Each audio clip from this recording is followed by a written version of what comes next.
Hoje é a nossa última aula, glória a Deus. É a última aula da história de Israel. E eu espero que vocês tenham conseguido captar algumas coisas, né? E infelizmente não dá para a gente gravar tudo e nem falar sobre tudo, porque é muita coisa. A história de Israel continua, amém? Amém. E só vai terminar, se é que vai terminar, mas vai terminar na terra quando Jesus voltar. Amém.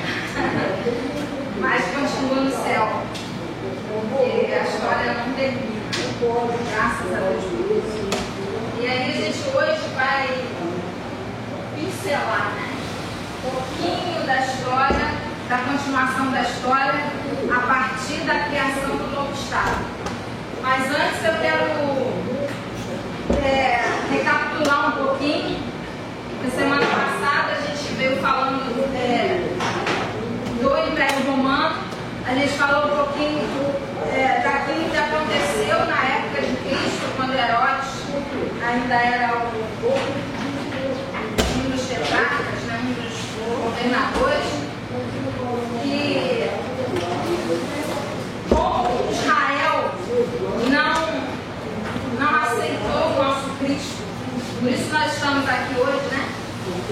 E eu acho que ninguém sabe agora porque se Israel, eu não sei se Israel tivesse aceitado, qual seria a mudança no rumo da história, né? Mas eu sei que com certeza nós teríamos sido alcançados, mas de uma outra forma.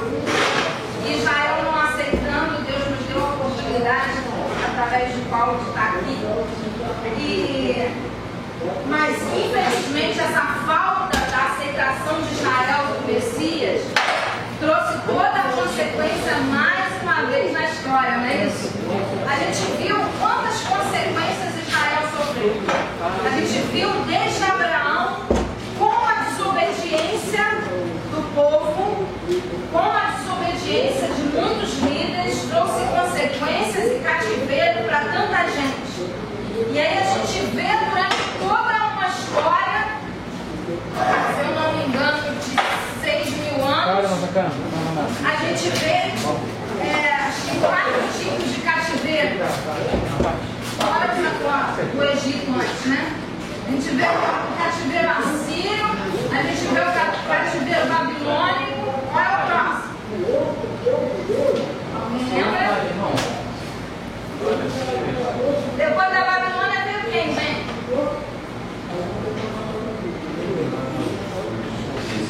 Glória a Deus, aleluia. Tem crente levado no meio. Meu pai. Aí a gente, após o Babilônio, veio essa. Aí Ciro vem e leva o povo de volta para a sua terra. E ele é o grande libertador, é o chamado em Isaías, o meu servo. Como é que Deus pode chamar alguém que não é do povo dele de meu servo, né? Deus usa quem ele quer, não é isso? Quando o crente não deixa Deus usar, Deus usa até uma mula. E aí, quando não tem crente, Deus usa quem ele quer. E aí vem Ciro, que não tinha nada a ver, que era um persa, que não conhecia o nosso Deus, e é chamado por Deus em Isaías de meu servo, aquele que iria libertar o povo e levá-lo de volta para a terra. Só que depois, o povo já na terra, vem o próximo cativeiro. Qual é? Glória a Deus, aleluia.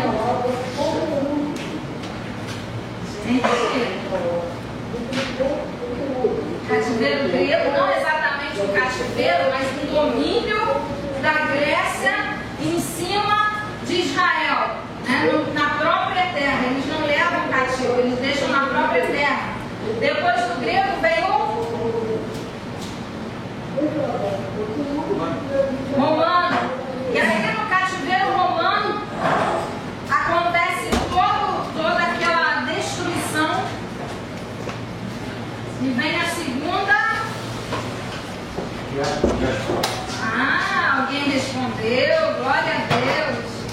Vem a segunda diáspora.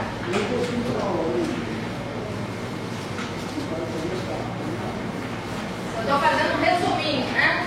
A primeira diáspora foi aqui.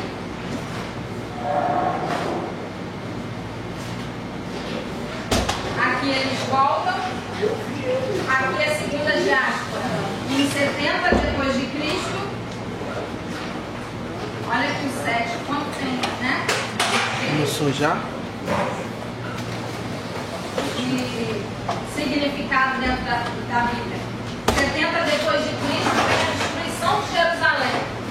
E aí essa destruição de Jerusalém causa a segunda diáspora e que o povo é espalhado, né? Israel é espalhado por todas as terras, por muitas terras. E Israel fica sem ninguém. Eu falei semana passada, vale uma bala, quantos sobraram dessa destruição de Israel? Eita, quem foi que respondeu? Dá glória, irmão. Tá com inveja, mas vai embora.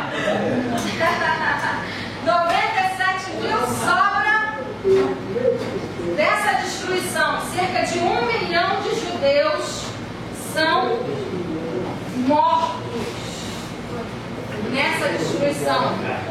E com essas mortes, 97 mil sobram. E esses 97 mil são espalhados pelas terras. E são esses 97 mil que vão se multiplicar pelas terras. E aí vem a próxima perseguição. Qual é a próxima perseguição que a gente falou? Depois de espalhar, de todos estarem espalhados pelas terras. Quem falou? Não acredito, vocês estão perdendo o irmão aqui. Não acredito, não. Vai ganhar 2 hoje por causa disso. Levi é top, né? É Levi o nome? É daí, Tá. Amém. Levi é top, viu? Quero ver se alguém baixa o Levi. Então vem o Holocausto e toda a perseguição. E hoje eu estava lendo algumas coisas sobre isso, sobre a volta, né, de Israel para a criação do novo Estado, porque aqui, essa destruição, não existe mais Israel no novo. Israel, o povo disperso pelas terras, acaba o Estado de Israel, acaba todo o país chamado Israel. Não tem mais país. E não tendo mais país, eles se tornam apenas estrangeiros em terras estranhas. E se multiplicam nessas terras e chega ao momento do Holocausto, onde há cerca de 6 milhões, olha quantas pessoas se multiplicam nas terras. Quantos anos? Agora vai ficar pesado. Quantos anos eles ficam fora até voltar? Hã?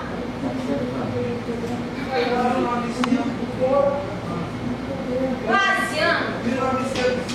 Quase isso. Quase isso.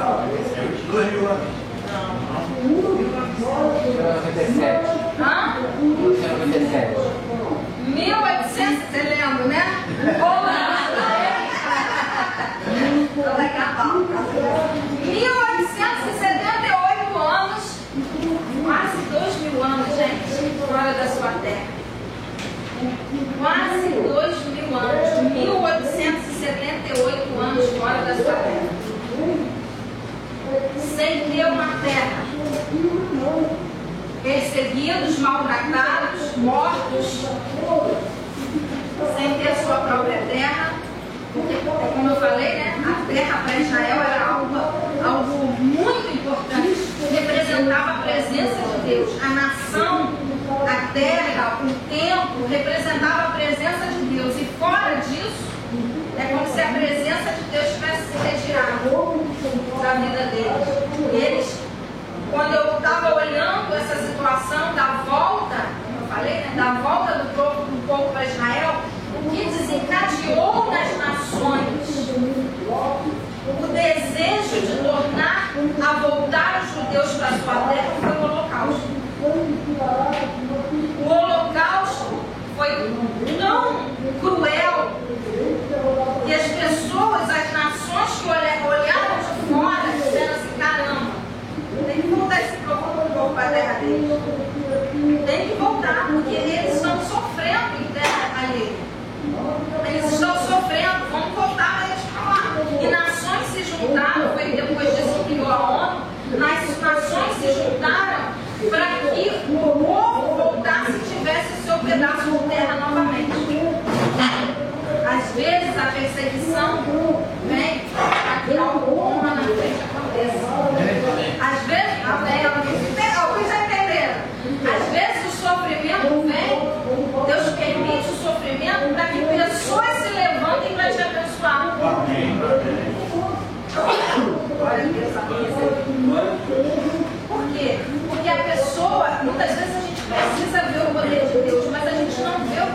Deus, se a gente não sofrer algumas coisas, a gente fala assim: Senhor, eu quero o Senhor na minha vida, eu quero ver a manifestação, por exemplo, de Jeová Rafá. Senhor, tu és o Deus da cura. Aí Deus vem e bota uma enfermidade. Aí a gente vai chorar. Estou enfermo, Senhor, a gente vai chorar. Quando Deus está querendo manifestar, Jeová Rafá, você não tem a manifestação do Rafá. E aí Deus faz. E às vezes a gente não consegue compreender. A gente só olha a circunstância. Mas Deus está querendo fazer na circunstância manifestar um dos nomes dele na nossa vida. Amém. Amém. Você realmente crê nisso? A gente não quer, ninguém quer passar por luta. Só eu que quero. Ninguém quer passar por luta. Mas na realidade, a luta às vezes se torna necessária. Para que a gente veja o poder de Deus. É muito fácil a gente dizer assim: Deus é maravilhoso, quando está tudo maravilhoso.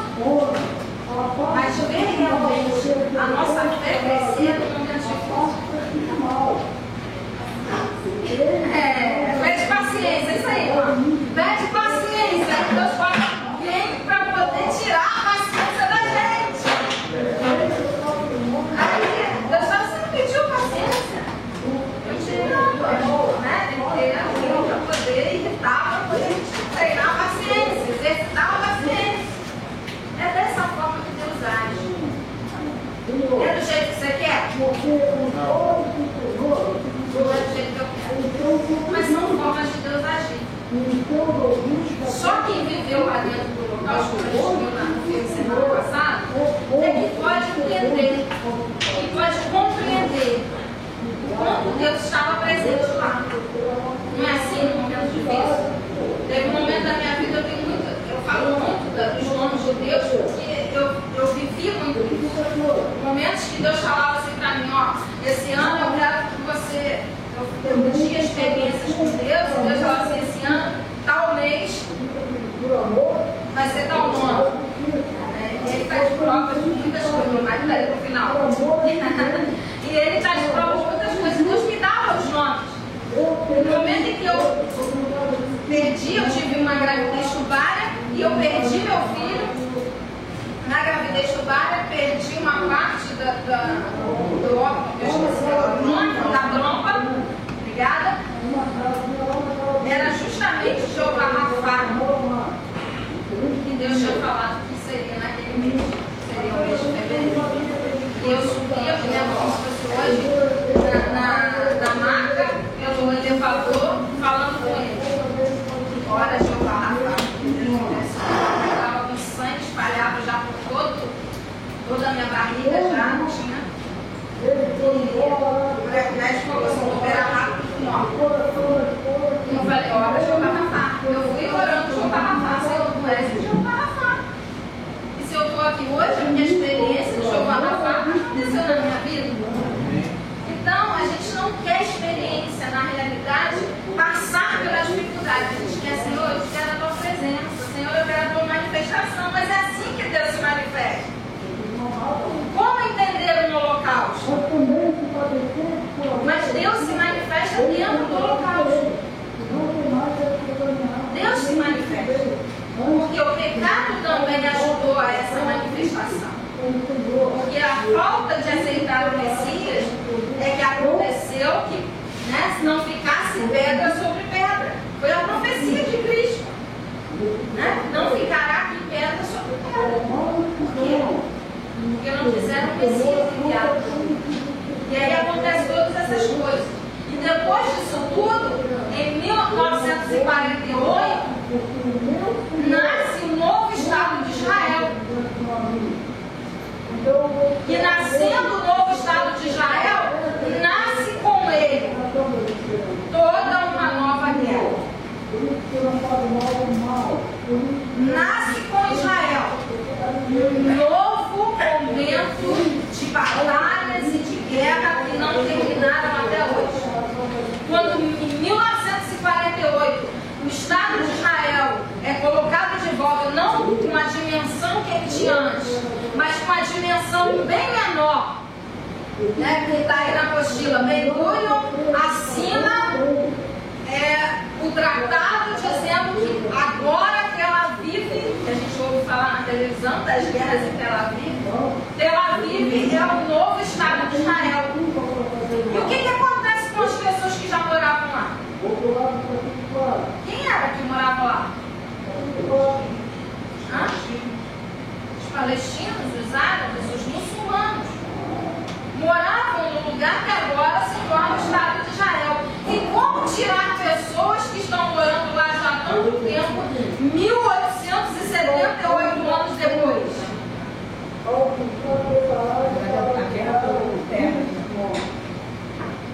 A guerra toda não é só por terra, mas é pela Terra Santa. Porque na realidade é briga, mais uma vez, de Deus. Lembra da briga dos deuses do Egito? Mais uma vez. Porque agora é Alá contra Yahvé. Agora são muçulmanos contra israelitas. Sempre. Palestina é muçulmano. Israelitas são judeus. Judaísmo.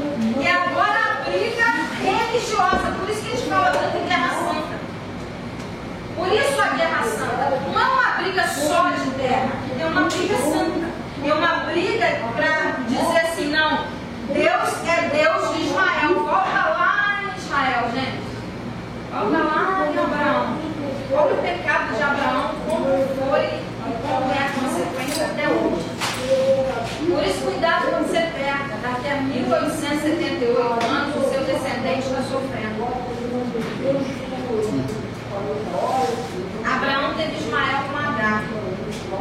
Os árabes nada mais são do que descendentes de Ismael, que dizem que tem a herança do pai Abraão. E os judeus dizem que tem a herança do pai Abraão. E na Bíblia está a promessa para Ismael e para Isaac. Na sua Bíblia. Deus diz, de Ismael nascerá 12 príncipes. Vai ler a Bíblia lá para você ver. De Ismael nascerá 12 príncipes e será abençoado entre as nações. De Isaac nasceram 12 príncipes. Que são abençoados entre as nações, gente. A diferença é qual? Qual é a diferença, gente? Obediência, obediência. Sim, mas vamos pensar isso aí. Isaac é filho da promessa. Ismael é o primogênito e a Bíblia diz, o único filho. Deus, quando pede a Abraão Isaac, Deus diz assim, tem que me arrepiar. Deus diz assim, pega o teu filho, o teu único filho, e me dá em sacrifício. Para Deus, Ismael foi abençoado porque Deus não pode deixar de abençoar a herança daquele que Ele promete.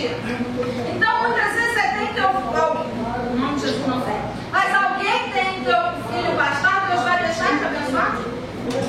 Não. Mas o filho da promessa é o da herança. Então, muitas vezes você está aí cheio de filhos bastardos que não são físicos, mas muitas vezes são espirituais e que vão atrapalhar a nossa vida lá na frente. E que vai atrapalhar a promessa toda e vai haver guerra espiritual por causa disso. Então chega de filho espiritual, filho bastardo espiritual, né? Chega de filho bastardo espiritual. Chega da gente colocar no lugar de Deus coisas que se tornarão filhos bastardos. Colocar no lugar de Deus trabalho. Colocar no lugar de Deus meus desejos pessoais. Colocar no lugar de Deus coisas físicas, minha casa, minhas coisas, meu filho. Se torna bastardo. Oi? Materiais e até mesmo humanas. E às vezes a gente coloca no lugar de Deus e aquilo que é promessa para nós acaba se tornando maldição. Por isso que a direção de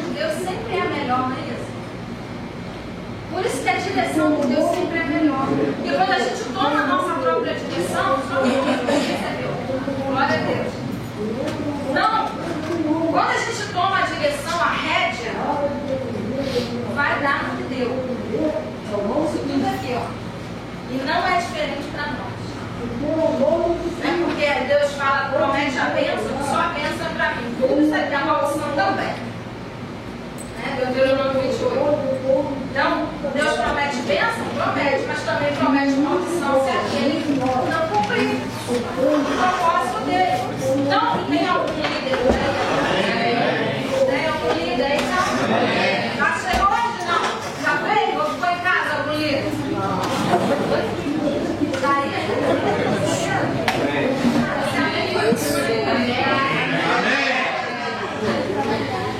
Se tem líder por aí, você tem, viu? Se tem líder por aí, tem alguém que está precisando que você ensine a direção certa e não a rédea do braço.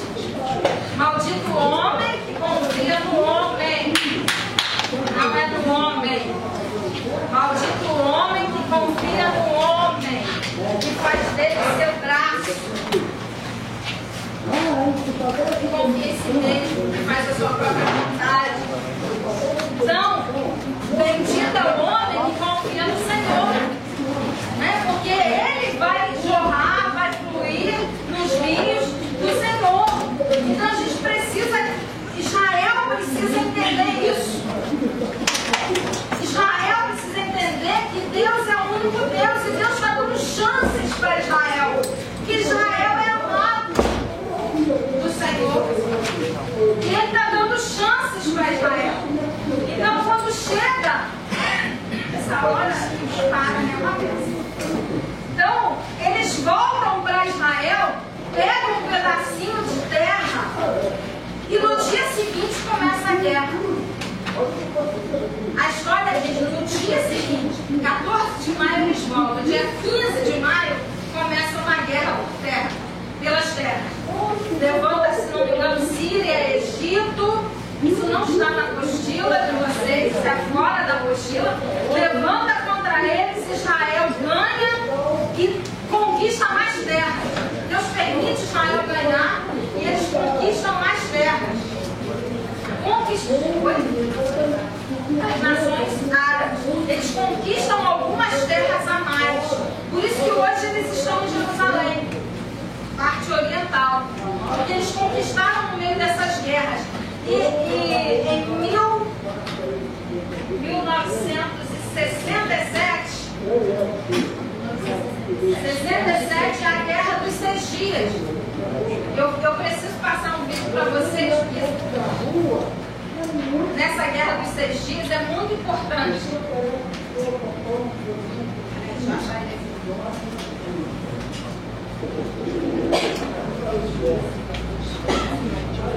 Vou passar o vídeo, mas eu quero assim. Vou passar o vídeo, mas eu quero que você entenda assim. A Guerra dos 6 Dias foi uma das guerras, amém? Eu quero que você entenda isso. Volta ao Estado de Israel e ele passa por 3 ou 4 guerras específicas contra os árabes e outros, né? Contra Egito, contra, geralmente Egito está no meio, Síria. Eles enfrentam essas guerras por quê? Porque eles querem a posse da terra, mas não somente a posse da terra, eles querem a posse de Jerusalém. Eles querem reconstruir o templo de Salomão.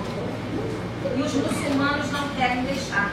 Porque exatamente no lugar do templo de Salomão está a mesquita dos muçulmanos.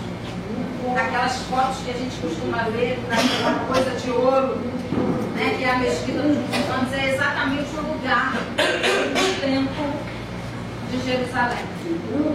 Por isso essa guerra. A guerra não é só pela guerra. A guerra é para mostrar o Deus que vence. A guerra é pelo lugar da adoração. O diabo não está brincando. O lugar onde foi a adoração a Jeová, hoje é a adoração a Alá. O lugar onde Deus foi glorificado e exaltado, hoje Satanás é glorificado e exaltado, e todos os dias as pessoas se prostram. E o que nós estamos fazendo? Eu quero que você veja esse vídeo, mas pensando no que nós estamos fazendo e no que nós podemos fazer. por Israel.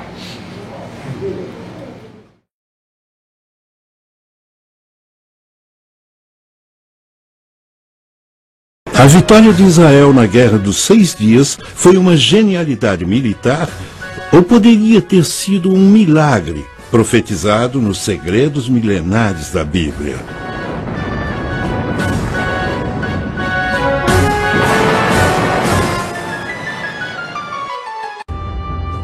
No final de maio de 1967, Nasser, presidente do Egito, ameaçava Israel de total aniquilação. A União Soviética e os Estados Unidos se posicionaram em defesa de seus respectivos aliados. Os soviéticos vinham suprindo o Egito e seus vizinhos árabes com armamentos e apoio, e os Estados Unidos firmaram sua posição ao lado de Israel, mas ninguém acreditava que a pequena Israel pudesse enfrentar um ataque maciço de seus vizinhos árabes. Ninguém, a não ser Israel. Nasser recebera o que acreditava ser informações confiáveis sobre o movimento das tropas de Israel que estariam se concentrando na fronteira da Síria, mas essa informação provou ser completamente falsa.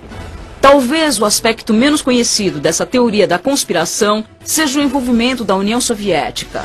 Os registros históricos mostram que a União Soviética intencionalmente deu aos egípcios informações erradas sobre as tropas israelenses estarem se intensificando na fronteira da Síria. Eles calcularam que isso provocaria uma resposta de Nasser. E aparentemente era exatamente o que queriam. Alguns egípcios acreditam que os soviéticos passaram relatórios falsos da concentração de tropas israelenses para mostrar o quanto dependiam dos soviéticos. Mas, do ponto de vista israelense, alguns acham que os soviéticos tentaram iniciar uma guerra que resultaria na destruição de Israel. Os russos forneceram informações falsas aos egípcios, pois era uma oportunidade de conseguirem dominar o Oriente Médio. Israel era uma mini superpotência naquela região. Então eles achavam que poderiam controlar as nações árabes e forneceram todas as armas, os tanques, os aviões e instrutores para conseguirem essa tarefa de dominar aquela área. Até hoje, os então oficiais superiores soviéticos insistem que não foram eles que deram as informações aos egípcios, mas os egípcios que deram a eles. Portanto, dito isso, podemos ver o quanto a União Soviética em 1960 tinha interesse em fomentar desavenças no Oriente Médio e abrir uma segunda frente contra o Ocidente, além do Vietnã. O plano funcionou perfeitamente. Quando o Egito recebeu os relatórios falsos dos soviéticos, Nasser começou imediatamente a concentrar suas tropas na fronteira da Síria. Isso não só divergiu sua atenção das bases aéreas no interior do Egito, como também deu a Israel uma desculpa para lançar um precedente primeiro ataque aéreo, dando a eles uma enorme vantagem para vencer a guerra. Isso é apenas uma teoria da conspiração e, mesmo que fosse verdade, ainda não explicaria por que o Egito falhou em responder ao que acabou sendo o primeiro golpe devastador de Israel, um ataque precedente contra as forças aéreas egípcias. O Egito não respondeu, pois sua força aérea tinha sido destruída no solo nas primeiras horas da luta. Os egípcios não tinham atacado antes porque estavam sob forte pressão dos Estados Unidos e da União Soviética para não fazê-lo. Especula-se que os americanos então informaram Israel que o Egito estava encurralado. As duas nações concordaram que a chance de Israel sobreviver seria atacar primeiro enquanto o Egito estava de mãos atadas. Tanto Israel quanto os Estados Unidos negaram estar envolvidos em qualquer trama em 1967. Os russos, por outro lado, admitiram ter passado para o Egito informações falsas quanto às atividades de Israel na fronteira da Síria, mas eles também continuaram a negar qualquer conspiração contra Nasser. Talvez nunca venhamos a saber ao certo se houveram acordos secretos que contribuíram para a derrota dos árabes na Guerra dos 6 Dias. Mas mesmo que houvesse alguma verdade nessas teorias, não explicaria os vários outros eventos misteriosos que aconteceram no decorrer da guerra, como no dia em que os israelenses começaram sua invasão por terra da fortificada Península do Sinai. O milagre é que Israel tinha 260 mil soldados em sua fronteira contra 600 mil soldados árabes prontos para atacar. E as chances favoreciam os árabes, é claro. Todos achavam que se houvesse guerra, Israel certamente perderia. Quando os tanques israelenses entraram na Península do Sinai, os egípcios pareciam estar dando vantagem a eles. Por exemplo, há registros de tanques egípcios fugirem sem serem atingidos e sem disparar. Mais estranho ainda foram as inexplicáveis deserções das bases de míssil terra-ar. Os egípcios abandonaram equipamento militar, a maioria de fabricação russa, no valor de mais de $1 bilhão. Até complexos equipamentos de radar em bom funcionamento foram largados. Não é raro tropas recuarem perante um exército implacável que avança.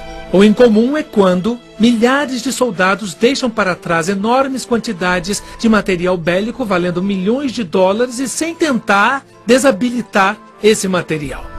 Isso aconteceu várias vezes na Guerra dos 6 Dias. O que fez o inimigo recuar tão depressa? Teriam eles experimentado algo tão assustador que tiveram que se retirar sem antes poder evitar que suas próprias armas caíssem em mãos inimigas? Depois de sua derrota na Guerra dos 6 Dias, os líderes árabes foram criticados pelos amigos e aliados. Como puderam ser derrotados tão facilmente e tão depressa também pelas forças de combate israelenses? O presidente egípcio Nasser continuou culpando a intervenção americana no conflito pela derrota do Egito.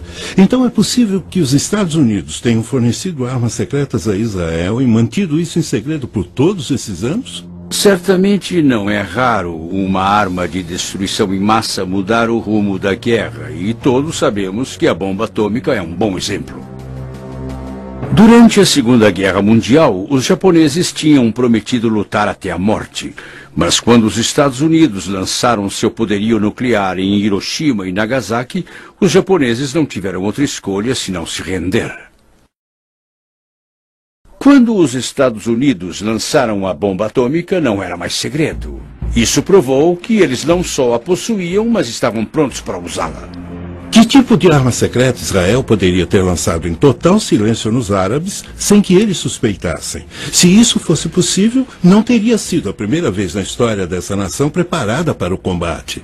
Os escritos da Bíblia falam de muitas batalhas. Batalhas cuja maioria os israelitas venciam. E venciam não porque eles fossem mais numerosos, nem por serem mais fortes, mas porque eles possuíam uma arma secreta muito importante, a Arca da Aliança. Para os israelitas, essa era a moradia de Deus. Talvez o exemplo mais conhecido do poder da Arca numa batalha nos é dado no livro de Josué, em A Conquista de Jericó. Deus disse para Josué mandar seus soldados marcharem ao redor da cidade durante 6 dias, carregando à frente a Arca da Aliança. No 7º dia, eles marcharam em volta da cidade novamente, mas dessa vez os sacerdotes tocaram as trombetas de chifre de carneiro e as muralhas de Jericó, como sabemos, ruíram.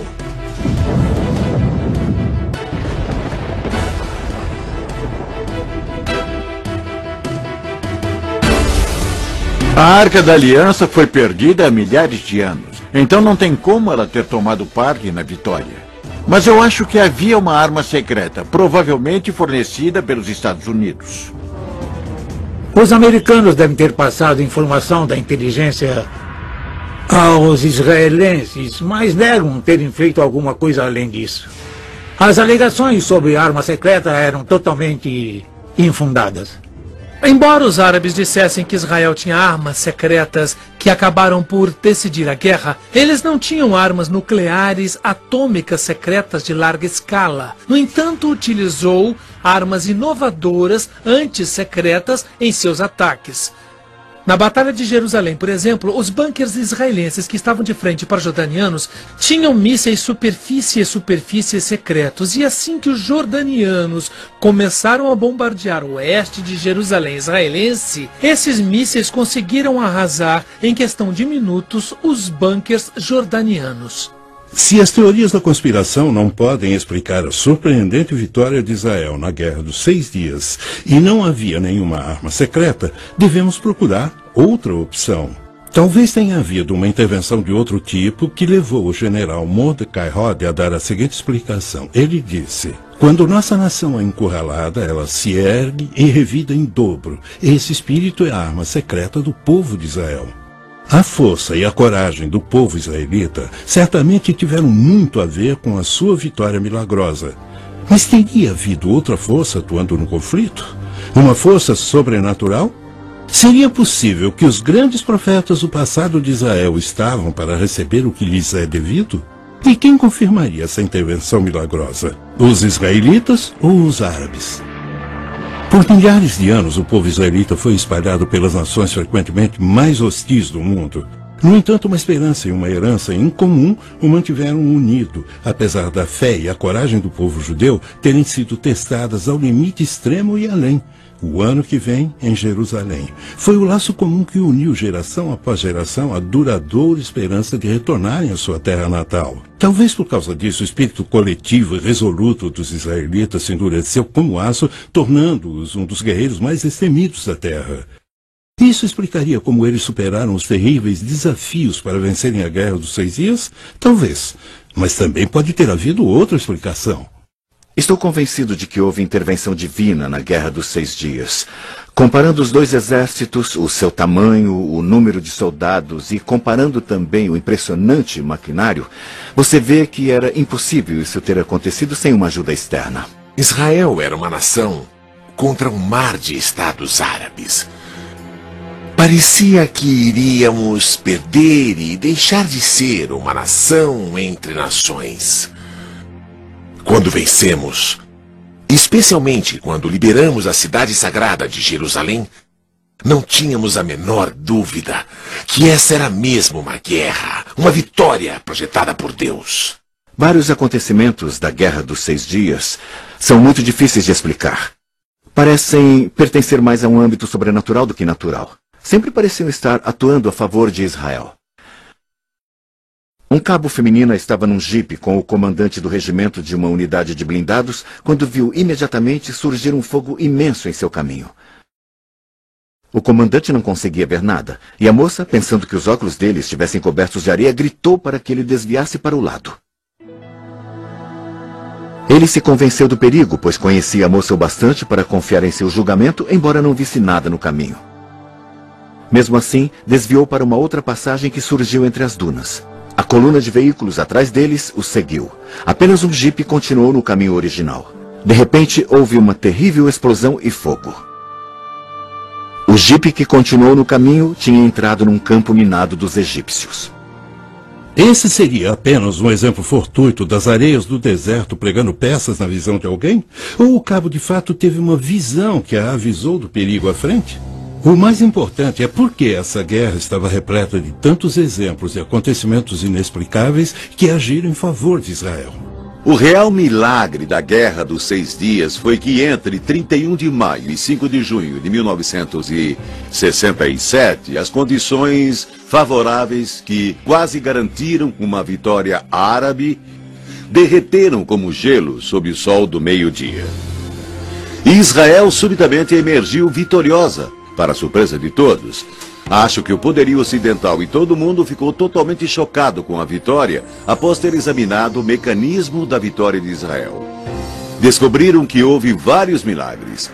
Surgimento de soldados que não deveriam estar lá, aparições milagrosas, como descrito por homens como Gerson Salomão, do Monte do Templo, de soldados com uniformes brancos que afugentaram os sírios. Ele conta a história de como eles salvaram sua vida. E mais tarde, ninguém conseguiu explicar aqueles soldados com uniformes brancos. Israel é um milagre. E como Deus aparece nos campos de batalha e na história de 4.000 anos, é um milagre. Na batalha que levou à Guerra dos 6 Dias, na fronteira de Israel com a Síria, fui muito ferido durante uma batalha longa e muito difícil. Um tanque me atropelou, então eu fiquei estirado no chão, quase morto. Eu só tinha minutos de vida. Centenas de soldados sírios vieram das montanhas e me cercaram. Nos meus últimos instantes de vida, pude ouvi-los carregando as armas para me matar. De repente, quando estavam prontos para atirar, deram as costas e voltaram rápido para as montanhas. No mesmo instante, eu vi uma luz imensa me cobrir de todos os lados e ouvi a voz de Deus falando com o meu coração. Você não vai morrer aqui, Salomão. Então seja forte, eu estou com você. Poucos instantes depois, os soldados israelenses me levaram para o hospital. Um fato inusitado ocorreu poucas semanas depois. Observadores das Nações Unidas, que acompanharam a batalha entre os sírios e a minha unidade, vieram me encorajar e disseram: nós perguntamos aos oficiais árabes que comandaram a batalha contra a sua unidade por que não atiraram no oficial israelense quando tiveram a chance, e eles responderam: não pudemos matá-lo porque quando estávamos prontos para atirar. De repente, apareceram milhares de anjos. Nós os vimos com os nossos próprios olhos, e a única coisa que podíamos fazer era nos virar e correr rápido de volta para as montanhas. O Deus dos judeus queria esse soldado israelense vivo. Outro grande milagre aconteceu no Sinai, quando um soldado israelense que tinha perdido a sua unidade e estava sozinho, de repente viu uma unidade militar de milhares de egípcios. Eram milhares de egípcios. Quando eles o viram, ergueram as mãos e, de mãos erguidas, andaram até ele, prontos para serem aprisionados. Ele ficou surpreso, não acreditava no que via, mas os levou como prisioneiros. Eles o seguiram até a unidade principal da qual ele havia se perdido. Ao chegar à unidade, sua unidade ficou chocada. Eles não podiam acreditar. Um soldado israelense sozinho, levando atrás de si milhares de soldados egípcios de mãos erguidas, prontos para serem presos. Então eles levaram os soldados presos e depois interrogaram os oficiais egípcios. O que houve? Como se renderam a um soldado israelense? E eles responderam: ele não estava sozinho. Junto dele haviam milhares e milhares de anjos, com armas em suas mãos, prontos para atirar. E eles disseram: estamos prontos para lutar contra soldados israelenses, mas não estamos preparados para lutar contra os anjos de Deus. Comparando os dois exércitos, seu tamanho, o número de soldados e também comparando o seu maquinário, vê-se que jamais poderia ter acontecido sem uma ajuda externa. Se olharmos as Escrituras, nós vemos que Elias também esteve rodeado pelo inimigo a um dado momento. Seu servo disse: o que vamos fazer? Ele disse: Senhor, abra os olhos dele. De repente seus olhos se abriram para os seres sobrenaturais. E o mesmo é verdade nessa guerra. A história nos diz que os egípcios estavam subindo para a fronteira do sul de Israel quando uma mão de repente saiu do céu. Então eles ficaram com muito medo e fugiram. E essa história foi contada pelos egípcios, que disseram que algo sobrenatural havia acontecido. Essas não são apenas histórias místicas de livros. Isso é realidade na vida de Israel. Teria sido isso que o Senhor tinha em mente quando disse ao povo judeu em Levítico 26, versículos 7 e 8? Perseguireis os vossos inimigos, que cairão à espada diante de vós. 5 de vós perseguirão 100, e 100 dos vossos perseguirão 10.000. Tal ocorrência deixaria pouca dúvida quanto a quem era o seu protetor. Desde 1948, Jerusalém, o centro da fé judaica e sagrada para o cristianismo e o islã, tem sido uma cidade dividida. Israel controlava a metade ocidental da cidade e a Jordânia retinha o controle da metade oriental, que era a cidade antiga. Em 5, 6 e 7 de junho, houve uma briga ferrenha à volta toda do flanco oriental da cidade antiga. Mas na manhã do dia 7 de junho, o terceiro dia da guerra, as armas dos jordanianos se calaram. O general Uzi Narquis, da Força de Defesa Israelense, liderava o ataque. Ele conta que no quarto dia, uma calma sinistra pairou sobre a cidade.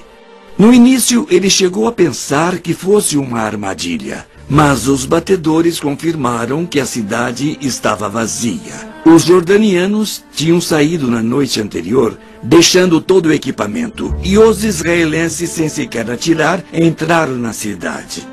tomaram o monte do templo e alcançaram o muro ocidental. Quando os soldados israelenses entraram na antiga cidade de Jerusalém, não conseguiram acreditar no que viam. Lá perante eles estava o Muro das Lamentações, a única parede restante do segundo antigo templo que tinha sobrevivido à história da castigada região. Em 1948, os árabes tinham lacrado a antiga cidade e os judeus foram impedidos de entrar nesse lugar, o lugar mais importante do mundo para esse povo. Ali eles podiam agradecer e orar para o Deus que havia cuidado deles por milhares de anos. Nem todos os soldados israelenses acreditavam nisso. Alguns tinham pouco ou nenhuma convicção religiosa. Mas mesmo os incrédulos perceberam que algo importante havia ocorrido. Havia um significado especial na conquista milagrosa desses grandes trechos de terra, a mesma terra que os antigos escritos prometeram aos descendentes de Abraão? E a profecia da Bíblia teria sido cumprida quando Israel tomou posse de Jerusalém? O aspecto mais importante da Guerra dos 6 Dias foi o fato de Jerusalém ter sido unificada. Jerusalém tinha sido arrasada 20 vezes, mas nunca tinha sido dividida até 1948. E muitos dos profetas falaram sobre a unificação de Jerusalém que aconteceu na Guerra dos 6 Dias. A importância da recuperação de boa parte da terra prometida na Guerra dos 6 Dias é a realização de antigas profecias da Bíblia. Os escritos contam que os judeus seriam espalhados pelo mundo em 3 ocasiões diferentes. Também previram que a cada vez os judeus voltariam para Jerusalém. 2 das 3 voltas foram em tempos bíblicos. A terceira ocasião é a mais significativa. E começou com a retomada de Jerusalém na Guerra dos 6 Dias. Muitos estudiosos da Bíblia acreditam que a entrada em Jerusalém em 11 de junho marcou o início do final dos tempos na Terra. A profecia da Bíblia, final dos tempos, se refere ao período de desastres cataclísmicos naturais, fome e guerra que iriam preceder o fim do mundo. Esses eventos, então, levarão a um conflito final, a uma batalha pavorosa, o Armagedon. O presente retorno de Israel seria o começo da derradeira e última reunião dos judeus em Jerusalém? Seria mais um elo da grande cadeia de eventos que prepararam o caminho para o final dos tempos? Para muitos, a preocupação mais imediata é o efeito que o contínuo conflito no Oriente Médio está tendo nas nações do mundo, especialmente a Rússia. Eventos recentes indicam que o adormecido gigante da Guerra Fria foi acordado e está claramente disputando uma posição de autoridade hoje no Oriente Médio. Quando a Guerra Fria terminou e o bloco soviético se fragmentou, não demorou muito para que a sua influência no Oriente Médio retrocedesse. Então, no início de 1990, a Rússia decidiu retomar sua tradicional posição no Oriente Médio, buscando uma política independente. Isso, às vezes, envolve apoiar regimes tidos pela América como perigosos. Ou seja, os aliados da Rússia na região se tornaram inimigos da América. Em anos recentes, as tentativas de se levar paz duradoura ao Oriente Médio têm continuado, mas sinto que não, elas desabam sob o peso do antigo conflito. Por outro lado, estudiosos da Bíblia argumentam que cada vez mais as antigas profecias relativas a Israel estão sendo cumpridas. Israel foi escolhido por Deus para mostrar o Deus dele para as nações. Qual é o Deus de Israel? Nosso Deus. Pode falar. Nosso Deus. Nosso Deus. Deus de Israel é o nosso Deus? É. É o seu Deus? É. Para alguns, né? É, não. Não? É o seu Deus, o Deus de Israel? É. Ah, já tem alguns que estão na dúvida. Jeová é o Deus de Israel. Amém? Amém. E a fé é o Deus de Israel, nosso Deus. Amém. E esse Deus tem livrado Israel, como a gente viu aqui nos depoimentos, de tantas formas, durante tantos anos.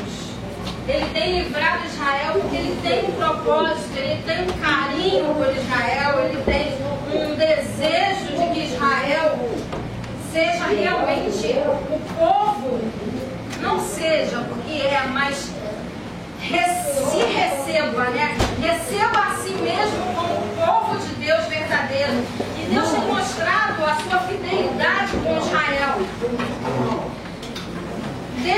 O Deus de Israel é o teu Deus? Amém. A Bíblia diz em Romanos, Paulo diz que nós fomos enxertados na videira. E eu estava hoje conversando com meu marido, perguntando sobre enxerto, né? Eu estava dando uma pesquisada. E a questão do enxerto algumas vezes é colocado enxerto, não são todas as vezes, mas algumas vezes é colocado enxerto quando a planta original ela tem alguma praga, acontece alguma coisa que prejudica aquela planta original. Então é colocada uma nova planta como enxerto para fortalecer a planta original, para que ela cresça fortificada e ela se torne uma planta que dê muitos frutos e frutos bons. Essa é uma das coisas que se faz com enxerto. E eu estava em casa pensando e orando e falando assim, o que o Senhor quer para essa noite? Né? Porque a gente fica assim meio, o que o Senhor quer? E Deus me levou nesse texto de Romanos que fala que nós fomos enxertados na videira.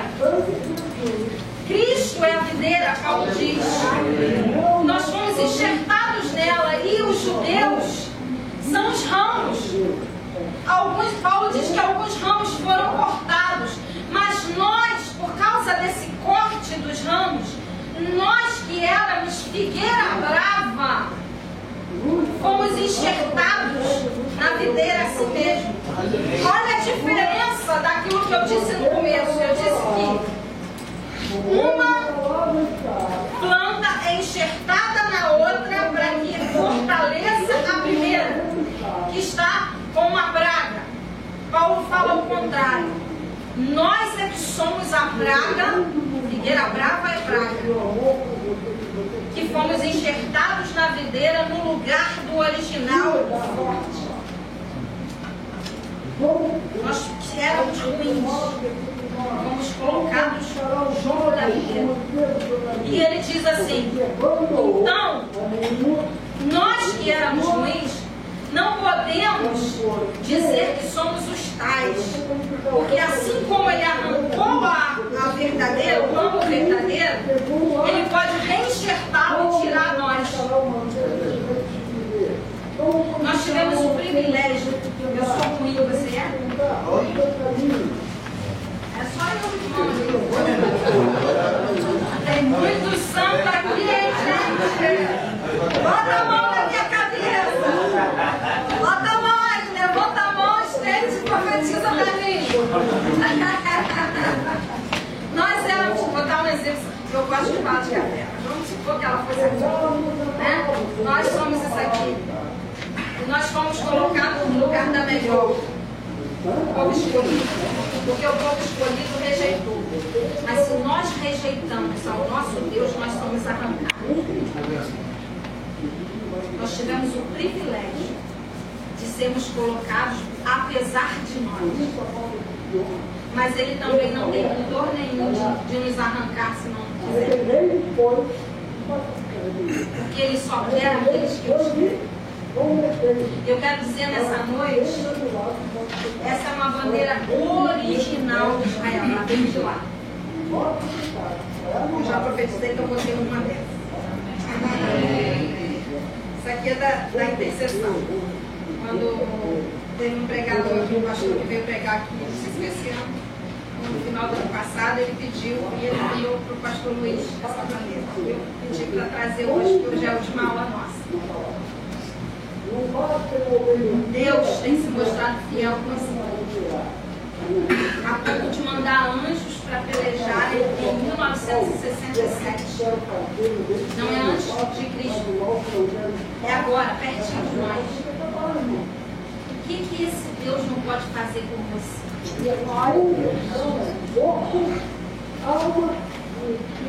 Se ele faz com Israel, nós somos enxertados nele. Por que a gente não crê que ele pode fazer o mesmo com nós? Eu não tenho tempo, eu tenho testemunho de uma irmã que fala. Ela estava passando necessidade em casa com a mãe, o pai era pastor, tinha que pregar em outro lugar, abrir um trabalho em outro lugar, alguma coisa assim. E a mãe ficou com os filhos e a mãe estava chorando no quarto porque porque não tinham o que comer. Na hora que a mãe está chorando no quarto e orando e clamando, batem na porta 2 homens, trazendo tudo quanto é coisa que você possa imaginar de bom para a dispensa dela. E ela diz assim: eu não posso receber, meu marido não está em casa, como é que eu vou deixar 2 homens entrarem, né? E eles dizem assim: a senhora não é irmã Mariazinha? Quando ele fala isso, ela cai de joelhos, cantando em línguas. E a filha, essa filha que está dando testemunho, diz que não entende nada, que a mãe caiu de joelho, cantando em línguas.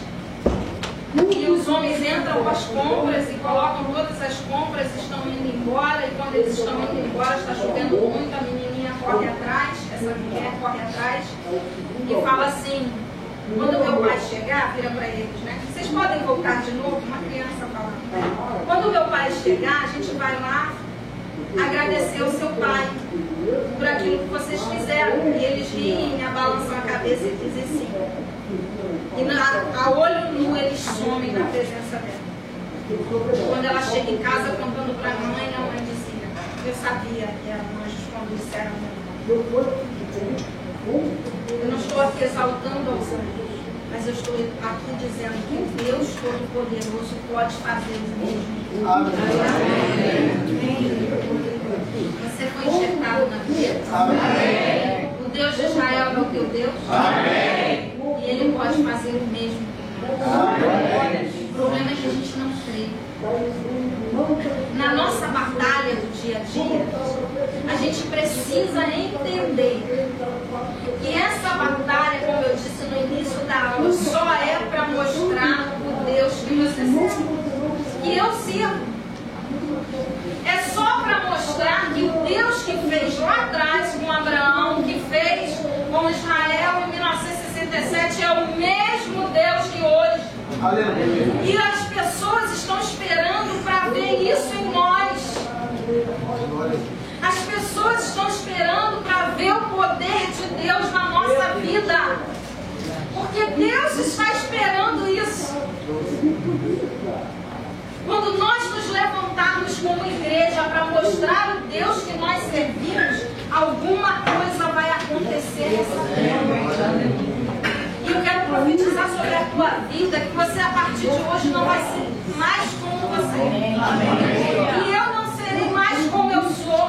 E os milagres vão acontecer não para dizer que é milagre, não para mostrar que você pode alguma coisa, mas para mostrar o Deus que você serve, que eu sirvo. E quando você orar, anjos podem aparecer para abençoar. E quando você orar, milagres vão acontecer, curas podem acontecer, libertação pode acontecer, porque você serve ao Deus de Israel. Que assim como Israel, eu profetizo, Deus vai fazer coisas grandes através da nossa vida. Tem líder aí? Amém. Tem gente esperando que esse líder se levante. Tem gente esperando que você se levante com poder e unção nessa terra. Que ore e as coisas aconteçam. Que ore e os milagres aconteçam. Não, mais uma vez eu digo, não para a glória, não para aparecer na televisão, não para dizer que você ou eu somos alguma coisa, porque não somos. Ele nos arranca se quiser. Porque Paulo diz isso. Mas para que o poder dele seja manifesto através da tua vida, da minha vida. Deus quer isso. A história de Israel nada mais é do que para mostrar o Deus que a gente serve e que a gente precisa servir. Porque Ele está disponível para quem quiser. Ele quer fazer um milagre. Mas Ele quer que você creia e eu creio. Ele quer fazer, eu experimentei já um pouquinho dos milagres de Deus. Pouco, porque eu sou muito crédula ainda. Porque eu ainda preciso melhorar muito. Mas já experimentei milagres, como eu já falei aqui, de coisas que eu precisava de Deus manifestar, de Deus fazer, de curas que o médico dizia não vai acontecer, e eu voltar para o médico um mês depois e ele falar assim, não sei o que aconteceu, mas eu sei. Glória a Deus. Você está vivendo uma doença? Tem alguém na sua família vivendo uma doença? Deus quer manifestar a cura através de você. Tem alguém endemoniado? Deus quer libertar através de você. É assim que Deus age. É na guerra que Ele age para poder fazer o milagre acontecer. Como é que vai acontecer milagre se não tem doença? É a gente precisando pegar doença. Como é que alguém vai ser curado se não tiver doença? Como é que alguém vai ser liberto se não tiver que põe a mão? Aí tem alguém na tua casa que está lá, ó, endemoniado, você sabe que é demônio, mas não põe a mão. Não ora. Mais uma vez eu quero dizer para você, para enfatizar bem, você e eu fomos enxertados na vida. Você e eu servimos o mesmo Deus de Israel. Você e eu somos do mesmo jeito, temos o mesmo amor e até mesmo mais privilégio, porque servimos ao verdadeiro Messias. E Israel, entre aspas, depende de nós para que esse Messias aconteça. Já foi profetizado o novo Messias, que é o Anticristo. Israel já está profetizando. As coisas do novo templo já estão construídas. Os vasos, tudo esse templo já está construído. O dinheiro para construir o novo templo já está no banco. Só falta ser liberada a terra. E as profecias se Amém. Mas será que é amém dele? Amém, sim. Vou fazer alguma coisa. Se nós nos calarmos, as pedras falo isso para mim, corta aqui primeiro. Por isso que eu não gosto. Saímos daqui diferentes. Amém. Se realmente pessoas